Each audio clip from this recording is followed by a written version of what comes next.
Hello, I'm here with Angela, and we are going to be talking about the lesson that I modeled for her and her students on Tuesday.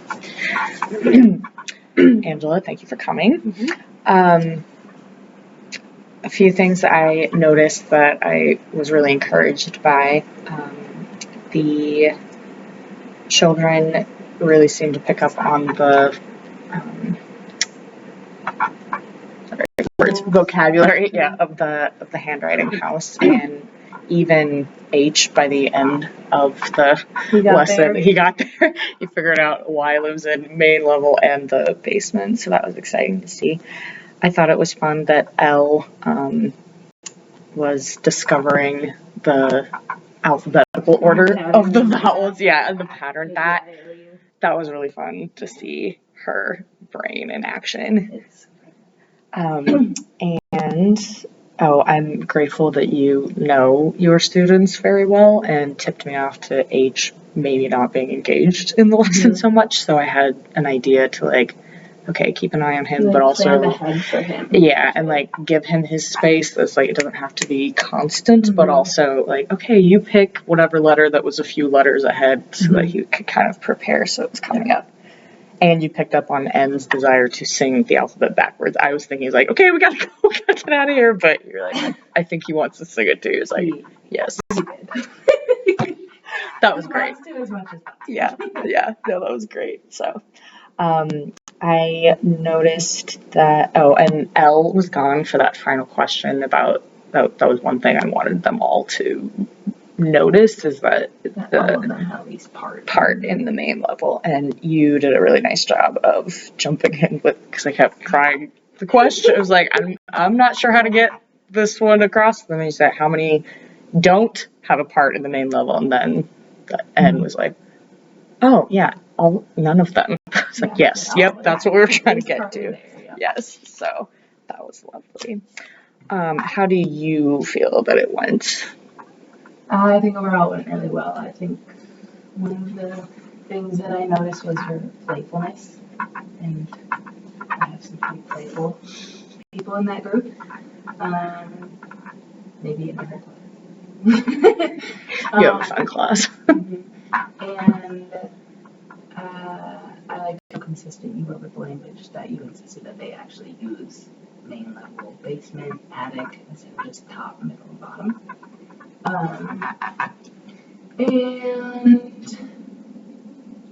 I was inspired by your support of H and how you planned ahead for him to have a little bit more processing time. Okay, thank you. That's good. So moving forward, our next lesson that we talked about us co-teaching. So the model lesson was the first element of handwriting is where it sits on the line. And so we got that covered. I think it'd be important to review some of those things, at least the vocabulary. Probably not go through the whole alphabet again, but just the vocabulary of where things are in the house. And then it's all up still. So. It's what? It's all up there still. Right. Yes. Yeah. No, I don't reset every time. That's only for particular lessons. We're trying to get that point across. It's a lot of work, which is good for them. Okay. So this next piece of handwriting that I focus on with my students is the actual formation of the letters and just paying attention to the shapes. My thought for this, and I would like your feedback on it too. I categorized the letters by how they start. So, and I have my own names for them just to help them think of how the letter starts to be formed. So these are all stop letters. They come up, stop, and then go back around the way they came. And I was able to get all of the 26 letters into one of these 4 categories. I think that's what I have seen too. Okay. I did not. I have a few materials in the classroom that I think put them in these groups.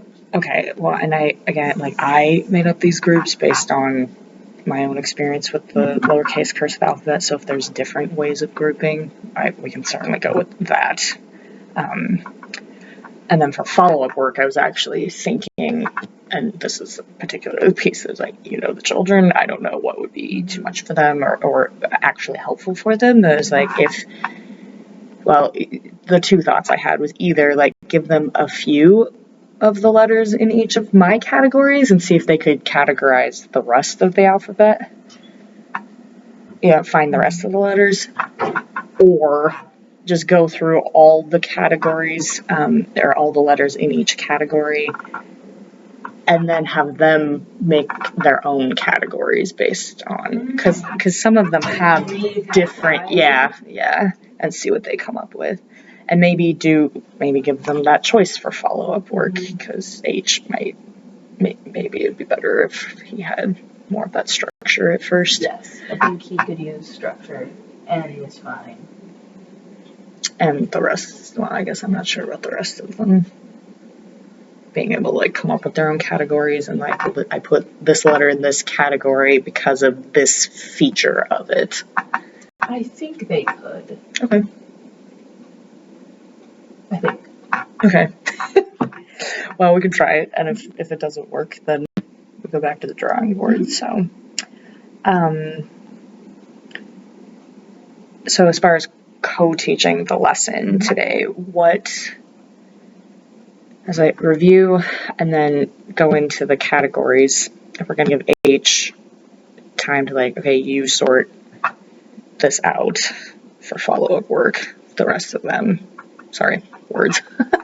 If he's going to have, so I'm just thinking, don't give them all of the ones that I have put in my categories, just give them the category and a couple of the letters in it.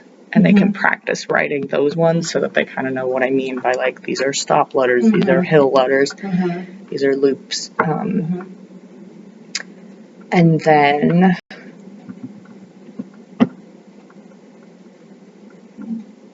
yes, the rest would be follow-up work. So just introduce the 4 categories with maybe 3 letters. Yeah. And then we could, for follow-up, they can sort the rest of the letters in the alphabet, and we have a bunch of materials that they could use to physically sort them in our environment. So the sacred letters for the Mongol alphabet. Okay. And then if even I think all 4 of the children can sort them into these categories, and then further extension could be make your own categories. I like that. Yeah, I like that, because ultimately what we're trying to draw their attention to is okay, we got placement on the line, and now it's how does this particular letter curve or loop or whatever it does. So just paying attention to the actual features of each letter. So would we take turns introducing the different ones, or how do you want to take it?